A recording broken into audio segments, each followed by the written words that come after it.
Hello viewers, अस्सलाम वालेकुम। Welcome to my YouTube channel doctor Numan Malik. दोस्तों, इस वीडियो में हम बात करेंगे टैबलेट सिट्रोजिन या सिट्रीजिन डाईहाइड्रोक्लोराइड टैबलेट के बारे में।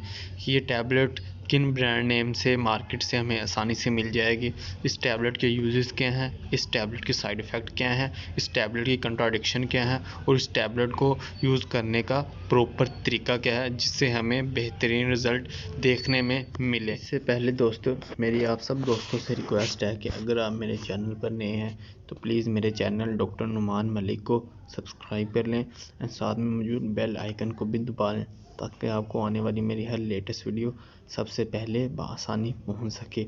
और साथ ही साथ कमेंट में अपनी राय भी ज़रूर दें कि आपको मेरी आज की ये वीडियो कैसी लगी है और मज़ीद ये भी बताएं कि आप नेक्स्ट वीडियो किस टॉपिक पर चाहते हैं। मैं इंशाल्लाह जल्द ही उस टॉपिक पर वीडियो अपलोड कर दूंगा। दोस्तों, अब बात कर लेते हैं इस मेडिसिन के कुछ ब्रांड नेम्स की जो कि आपको मार्केट से इजीली मिल जाएंगे, जिसमें पहला है रिजिक्स, दूसरा है सीडिल जिसमें सिट्रीजिन डाईहाइड्रोक्लोराइड शामिल है, तीसरा है ज़ायटिक और चौथा है रैक्स। ये दोस्तों ऐसे ब्रांड है जो आपको मार्केट से बआसानी किसी भी मेडिकल स्टोर से मिल जाएंगे। इसके अलावा लोकल ब्रांड में स्टाजिन और डीमास्क के नाम से भी ये टैबलेट मार्केट में मौजूद है।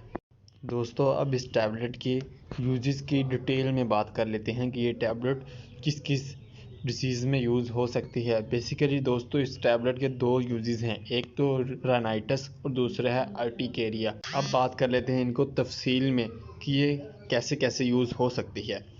राइनाइटिस यानी कि अगर आपकी आंखों से पानी बह रहा हो, नाक से पानी बह रहा हो या नाक बंद हो या नाक पे कोई सुर्खी टाइप आया हो तो ये उसमें यूज़ हो सकती है। इसके अलावा अगर आपने कोई मेडिसिन यूज़ की हो और उस मेडिसिन का रिएक्शन हो गया हो तो ये उसमें भी यूज़ हो सकती है।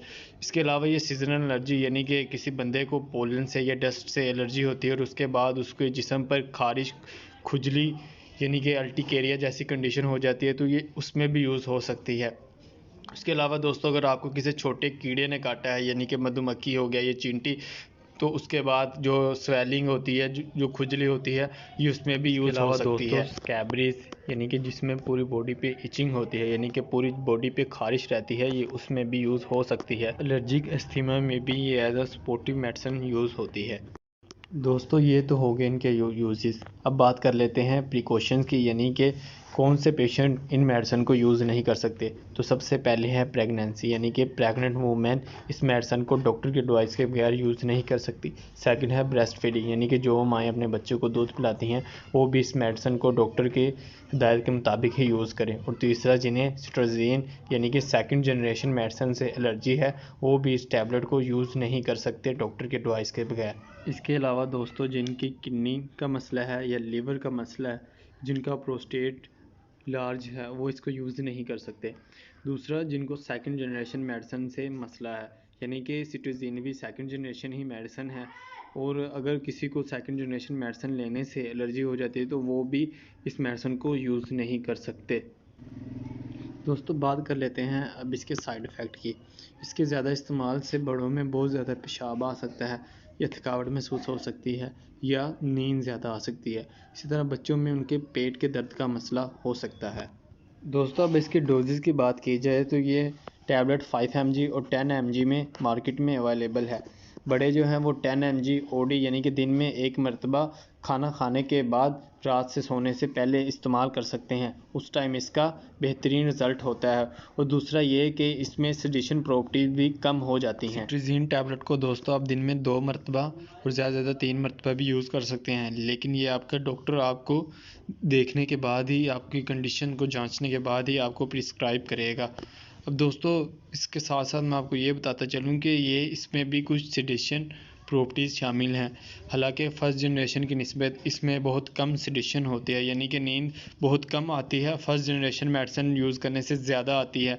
तो इसलिए ये सेकंड जनरेशन जो है बहुत ज़्यादा यूज़ होती है, लेकिन दोस्तों इसके साथ भी कुछ ना कुछ सेडिशन हो जाती है। तो इसलिए दोस्तों, मेरा आपको एक मशवरा है कि अगर आप इस टैबलेट को यूज़ कर रहे हो तो इसके साथ कभी भी अल्कोहल को यूज़ ना करें या कोई भी ऐसी मेडिसिन ना लें जिसके साथ सेडिशन प्रॉपर्टी यानी कि नींद वगैरह ज़्यादा आती हो। दोस्तों, अगर आपको मेरी ये छोटी सी वीडियो पसंद आई हो तो प्लीज़ मेरे चैनल को सब्सक्राइब कर लें और साथ में मौजूद बेल आइकन को भी दबा लें ताकि मेरी आने वाली हर लेटेस्ट वीडियो सबसे पहले आप तक पहुंच सके। और दोस्तों, कमेंट में मुझे अपनी राय ज़रूर दीजिएगा कि आपको आज की ये वीडियो कैसी लगी। मज़ीद आप मुझे कोई सजेशन देना चाहते हैं तो वो भी दे सकते हैं। और अगर आप किसी टॉपिक पर वीडियो चाहते हैं कि मैं अपलोड करूं तो आप मुझे वो टॉपिक भी बता सकते हैं। मैं इंशाल्लाह उस टॉपिक पर भी वीडियो अपलोड कर दूंगा। Thanks for watching. अल्लाह हाफिज़।